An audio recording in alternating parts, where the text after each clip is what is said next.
ஆல்ஃபாங்கிற படம் வந்து வந்திருக்கு. இந்த ஆல்ஃபாங்கிற பேர் பார்த்தீங்கன்னா, ஏற்கனவே வந்து ஒரு படத்துக்கு வந்து வச்சுருக்காங்க. ஒரு ட்ரைப்ஸ் எல்லாம் வேட்டையாடுற ஒரு படத்துக்கு வந்து வச்சுருக்காங்க. அதில் பார்த்தீங்கன்னா, உல்ஃபும் அப்புறம் வேட்டையாடுற ஹென்ட்ரும் வந்து ஒட்டுக்கா போயிட்டுருப்பாங்க. ஆல்ஃபான்னு படம் நெட்டில் அடித்து பார்த்தீங்கன்னா வரும் ஹாலிவுட்டில். ஆனால் அது டர்க்கிஷு இல்லாட்டி வந்து அங்கே இருக்க க்ரீக்கோட படமாக தான் இருக்கணும் இந்த ஆல்ஃபாங்கிற படம். இந்த படத்தில் பார்த்தீங்கன்னா, எக்ஸ்ட்ராக்ஷன் 2ல் வந்து கிறிஸ் ஹெம்ஸ்வொர்த்துக்கு வந்து ஒரு ஃப்ரெண்டாக வந்து ஒருத்தவங்க இருப்பாங்க. அவங்க நடித்த படம் தான் வந்து இது. இதில் பார்த்தீங்கன்னா, ஒரு சிங்கிள் மதர் வந்து எப்படி குழந்தைய வந்து வளர்க்கணும் அந்த மாதிரி வந்து காமிச்சிருக்காங்க. அவங்க ஹஸ்பண்ட் வந்து டைவர்ஸ் ஆனதுக்கப்புறம் வந்து போயிடுறாங்க. நம்ம ஹீரோயினோட ஹஸ்பண்டு. அப்புறம் போனதுக்கப்புறமா வந்து அவங்க சிங்கிள் மதராக வந்து எப்படி குழந்தைய வந்து பார்த்துக்கிறாங்க அதை வந்து கதையில் வந்து காமிச்சிருக்காங்க.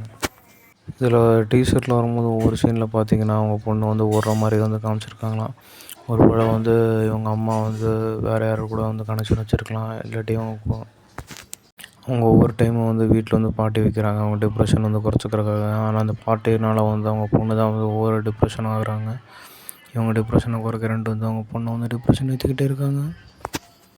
இவங்க வந்து சிங்கிள் மதராக தானே இருக்காங்க, அவங்க பிள்ளைங்க தனியாக தானே இருக்குது அப்படின்னு சொல்லிட்டு வந்து இவங்க பின்னாடி வந்து ஒரு பையன் வந்து ஃபாலோ பண்ணலாம். அந்த பையன் கூடயும் இவங்க வந்து டார்ச்சர் கொடுத்து கொலை பண்ணி இல்லை ரேப் பண்ணி அந்த மாதிரி கூட வந்து பண்ணலாம். அந்த மாதிரி தான் வந்து கதையில் வந்து காமிச்சிருக்காங்க.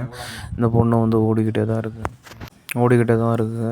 இது வந்து அவங்க அம்மாவோட லவ்வராக வந்து இருக்கலாம். டைவர்ஸ் ஆனதுக்கப்புறம் வந்து புது ரிலேஷன்ஷிப்பை தேடி அந்த புது ரிலேஷன்ஷிப்பில் வந்து பையன் வந்து இந்த பொண்ணை தேடிட்டு துரத்திட்டு இருக்கலாம். இல்லாட்டி வந்து அந்த பொண்ணு எங்கேயாவது போகிற இடத்துல வந்து வேணான்னு ரிஜெக்ட் பண்ணியிருக்கலாம் அந்த பையனை. அதனால் அந்த பையன் வந்து ஃபாலோ பண்ணிவிட்டு தொடர்ந்து டார்ச்சர் கொடுத்துட்டே இருக்கலாம். அந்த மாதிரி தான் வந்து கதையில் வந்து காமிச்சிருக்காங்க. சிங்கிள் மதராக வந்து எப்படி எல்லா ஆண்கள்கிட்டையும் வந்து ஃபேஸ் பண்ணணும், அப்புறம் எல்லாத்துக்கிட்டே எப்படி ஜாக்கிரதையாக இருக்குங்கிறத வந்து கதையில் வந்து காமிச்சிருக்காங்க. ஆனால் இவங்க டிப்ரெஷனில் போகிறனால இவங்க பிள்ளைக்கு வந்து டிப்ரெஷன் ஆகுது. அந்த டிப்ரெஷன் எல்லாத்தையுமே வந்து எப்படி கண்ட்ரோல் பண்ணி எப்படி காப்பாற்றுறாங்க தான் வந்து காட்டுறாங்க. ஆனால் ஃபஸ்ட்டு அந்த பையனுக்கு வந்து ஹெல்ப் பண்ணது அவங்க பொண்ணாக தான் இருக்கும். ஏன்னா டீசரில் காட்டும் போதுமே தெரியுது. இந்த பையனை வச்சு ஹீரோவில் வந்து ப்ளே பண்ணியிருக்காங்க. அம்மாவுக்கும் பிள்ளைக்கும் வந்து இவன் எவ்வளோ தொல்லை கொடுக்குறான் அப்படின்ட்டு. அம்மாவை லவ் பண்ணுற மாதிரி வந்து சைடில் வந்து பொண்ணை லவ் பண்ணுறான். அந்த மாதிரி வந்து கதையாக வந்து கொண்டு வந்திருக்காங்கன்னு டீசரை பார்க்கும்போதுமே தெரியுது.